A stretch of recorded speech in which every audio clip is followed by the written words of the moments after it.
donc je vais vous présenter ce que nous avons fait là concernant nos travaux sur la génétique de la tolérance à la chaleur des bovins. Donc ces travaux ils se font dans le cadre de 2 projets, Kekalor et Rumigène. Alors, oui, c'est bon. Donc le contexte, comme Hélène vous l'a présenté, hein, c'est le changement climatique qui va entraîner donc une augmentation des températures et aussi une augmentation de la fréquence des événements climatiques extrêmes. Et donc pour les bovins, l'exposition à des températures élevées va avoir des conséquences négatives sur la production, sur la santé, la reproduction et bien sûr le bien-être. Dans ce contexte, il est important d'identifier des animaux tolérants à la chaleur au sein des races à fort potentiel de production. Donc l'objectif de cette étude, il est double. Déjà au niveau populationnel, ça a été d'évaluer l'impact d'un stress de chaleur sur les performances des vaches laitières.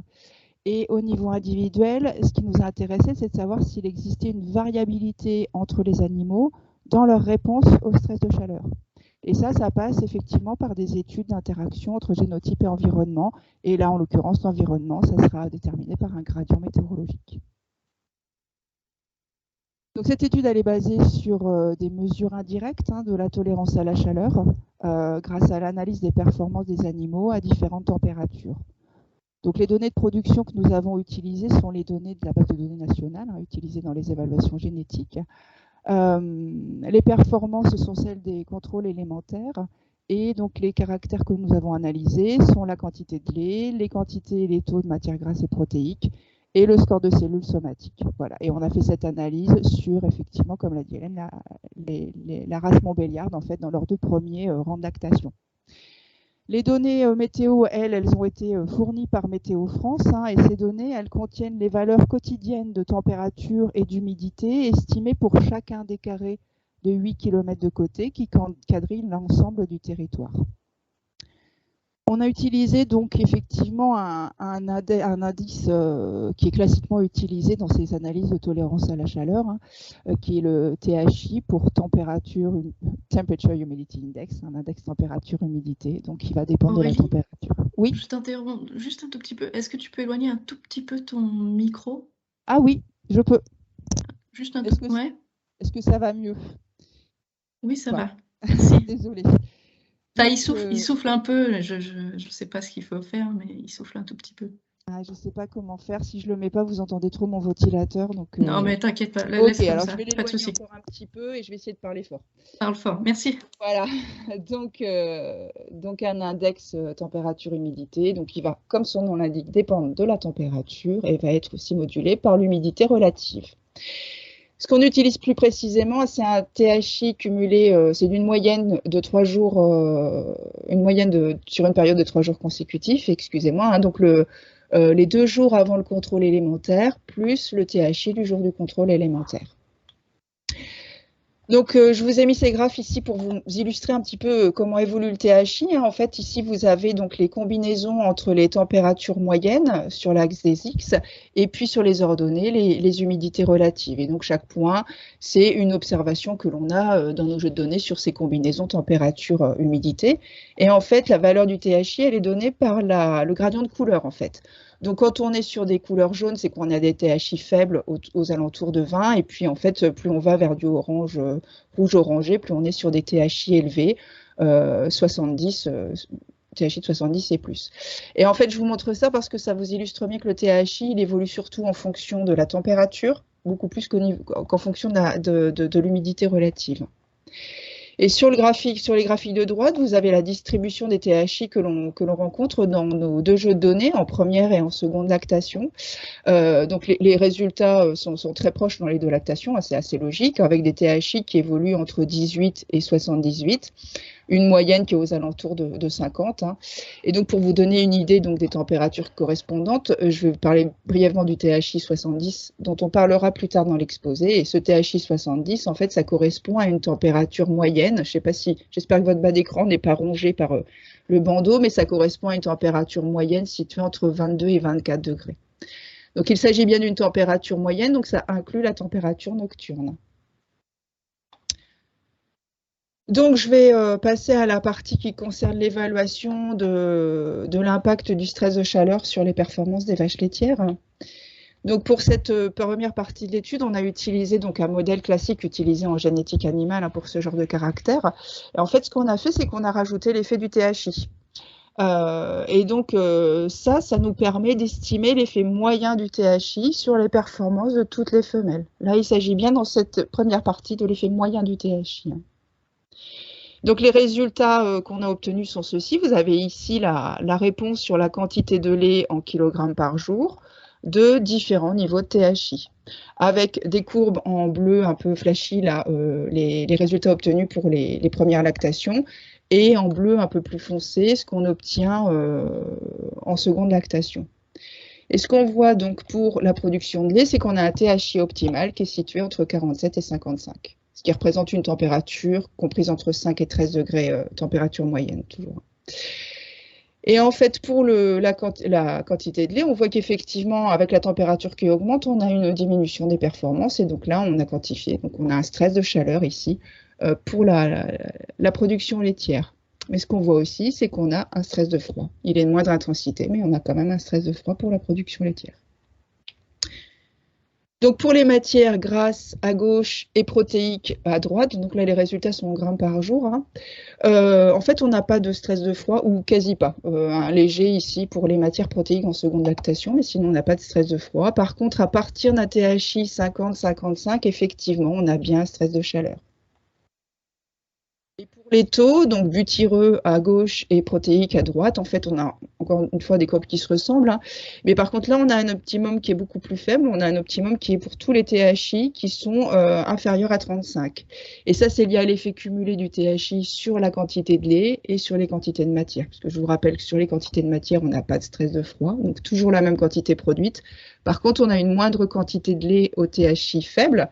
Et donc, on a juste une même quantité de matière qui est diluée dans une moins grande quantité de lait. Donc, mathématiquement, ça fait remonter les taux, hein, qui est le rapport entre les deux. Pour le score de cellules somatiques, alors ici, juste un point important, c'est que j'ai analysé, donc, nous avons analysé ce caractère vraiment dans le sens de la performance. Donc, en fait, quand on a un score de cellules somatiques élevé, ça veut dire qu'on a plus de cellules et donc possiblement plus d'infections de la mamelle. Ce qu'on voit ici, là, c'est qu'en fait, le stress de chaleur, il commence à partir d'un THI de 45. Avant, il y a peu d'effets, et puis là, on commence à décoller à partir d'un THI de 45, avec un effet un petit peu plus prononcé en première lactation. Donc, en résumé de cette première partie, on a un THI optimal qui varie légèrement entre caractères, mais qui est toujours inférieur ou égal à un THI de 55. Les résultats sont à peu près identiques en première et seconde lactation. Et on a quantifié la baisse des performances entre ce qui est mesuré à un THI optimal et ce qui est mesuré à un THI de stress thermique, hein, donc un THI ici supérieur à 70, histoire d'être sûr d'être en stress thermique. Donc cette baisse des performances, elle est entre 5 à 14% du caractère, en fonction effectivement du caractère. Donc on va passer maintenant aux études des études au niveau individuel, donc pour voir s'il y avait une variabilité entre les animaux dans leur réponse au stress de chaleur. Donc pour réaliser ces études d'interaction entre génotype et environnement, on a utilisé ce qu'on appelle des modèles avec régression aléatoire. Donc on ne va pas du tout rentrer dans le détail de ces modèles.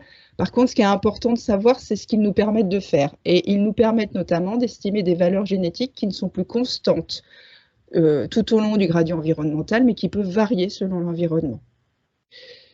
Ce qui veut dire qu'à chaque valeur de THI va correspondre un caractère différent.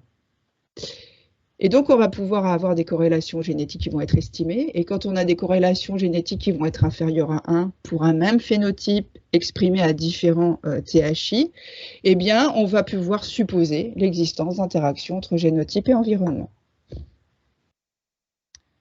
Donc là, avec ces modèles, hein, comme je viens de vous le dire, là, je vous ai illustré les valeurs génétiques de deux animaux, un orange et un gris.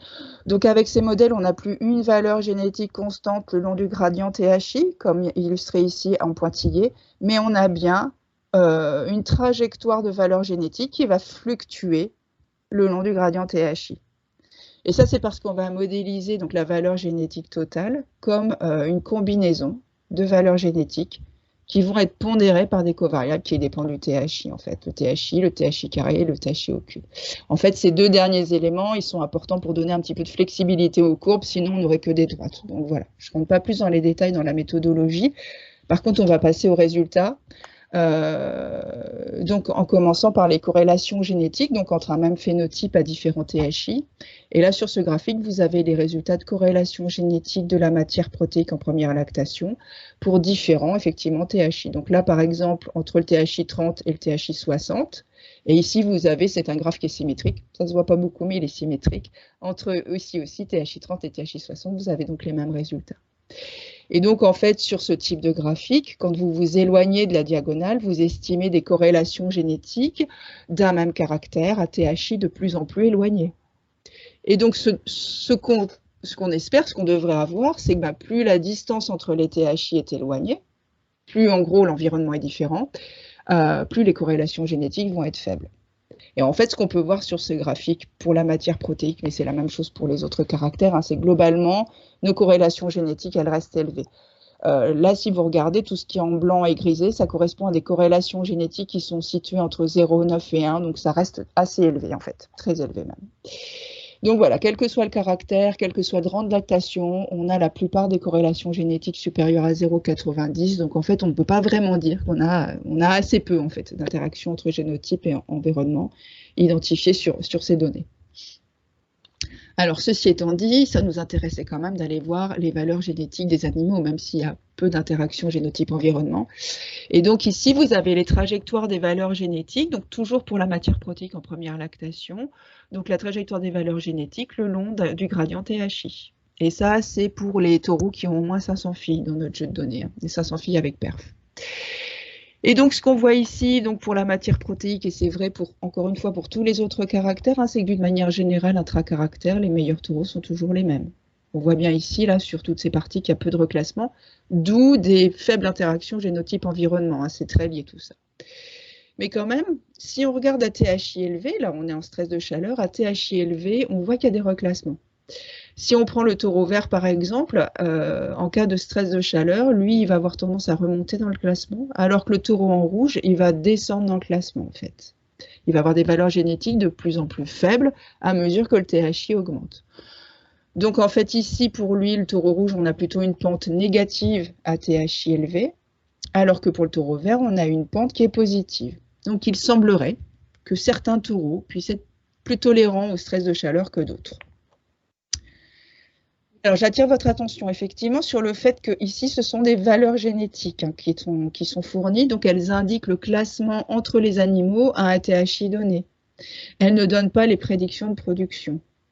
Puisque même si on a ici des plantes positives, phénotypiquement, toutes les familles vont voir leur production diminuer lorsque le THI va augmenter. Je vous renvoie aux premiers résultats que je vous ai présentés, enfin les résultats de la première partie de notre étude. Je vous montre ici une illustration de ce que pourraient être les productions des filles de ces taureaux, en fait. Donc là, faites attention, c'est pour la matière protéique, mais je ne commence pas à zéro. Il n'y a pas une production totalement nulle en cas de stress thermique quand même. Donc on est avec la matière protéique, donc on n'a pas ou peu de stress de froid, mais par contre à partir du THI 50, on a un stress de chaleur qui commence à s'installer. Et en fait, ce qu'on voit, cette pente cette valeur génétique qui remonte, en fait, c'est parce que le taureau qui est en vert, lui, la production de ses filles diminue un petit peu moins vite que pour les autres taureaux. Donc, les derniers résultats que je voulais vous présenter aujourd'hui, ça concerne donc les corrélations génétiques donc entre ces pentes à THI 70 que je vous ai présentées qui sont positives pour certains et négatives pour d'autres. Donc ces pentes à THI 70 et la valeur génétique à THI 50. Cette valeur génétique, elle est particulièrement intéressante pour nous parce que le THI 50, c'est l'environnement moyen aujourd'hui, le THI moyen, donc c'est l'environnement moyen dans lequel sont sélectionnés les animaux actuellement en fait. Et donc les résultats vous sont donnés pour les deux rangs de lactation, premier et second, et pour tous les caractères, donc le lait en bleu, le gras, matière et taux en orange, les protéines, matière et taux en vert, et puis le score de cellules somatiques en gris. Et ce qu'on peut voir pour tous les caractères de production, on a tous les caractères colorés ici, c'est que les corrélations génétiques sont globalement défavorables. Ce qui veut dire que les animaux avec des valeurs génétiques élevées ATHI 50, donc ceux qui ont les meilleures performances, sont en règle générale ceux qui ont des pentes négatives ATHI 70, donc les animaux qui vont le plus perdre dans le classement en cas de stress thermique. Pour le score de cellules somatiques, alors là, je vous rappelle que les valeurs génétiques élevées, ce sont pour les animaux qui ont le plus de cellules. Et donc, les corrélations génétiques positives, ça signifie que les animaux qui sont déjà sensibles à ATHI de 50, à ATHI moyen, sont encore plus sensibles à ATHI élevé. Donc voilà, en résumé de cette étude, s'il ne faut retenir que quelques points, c'est que déjà au niveau populationnel, la température optimale pour les Montbéliardes élevés en France est actuellement inférieure ou égale à 13 degrés pour les caractères de production et le score de cellules somatiques, et que comme on s'y attendait, l'augmentation des températures va conduire à une baisse des performances. Au niveau de la variabilité individuelle dans la réponse à ce stress de chaleur, en fait, on a identifié peu d'interactions entre génotype et THI, mais on a quand même des trajectoires de valeurs génétiques qui permettraient d'identifier des animaux plus tolérants au stress de chaleur. Alors, une chose dont on n'a pas encore parlé, mais je veux attirer votre attention quand même là-dessus, c'est qu'en fait, on se pose la question de l'interprétation biologique de cette pente. Puisqu'en fait, effectivement, on a une baisse de production durant le stress de chaleur qui est plus impressionnante pour les animaux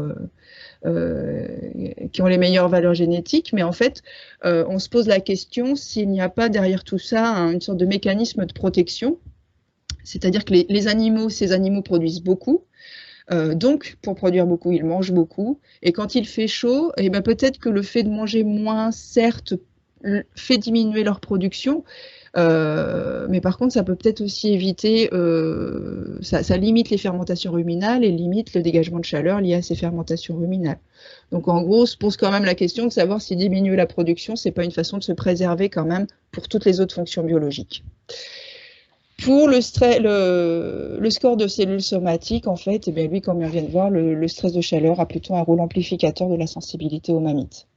Par contre, il y a quand même un résultat qui semble assez positif, c'est que la résistance la sélection pour la résistance aux mammites dans les conditions actuelles, c'est-à-dire un THI moyen de 50, elle nous semble pertinente dans les conditions futures, des conditions plus chaudes. Une dernière diapo pour vous dire qu'en fait, ces résultats, donc là, moi, je vous ai présenté les résultats dans la race Montbéliarde, mais on fait les mêmes travaux en race Holstein et en race normande. Alors, tout n'est pas encore finalisé. En race normande, il nous reste, par exemple, tous les travaux sur les interactions entre génotype et environnement, mais que globalement, les résultats sont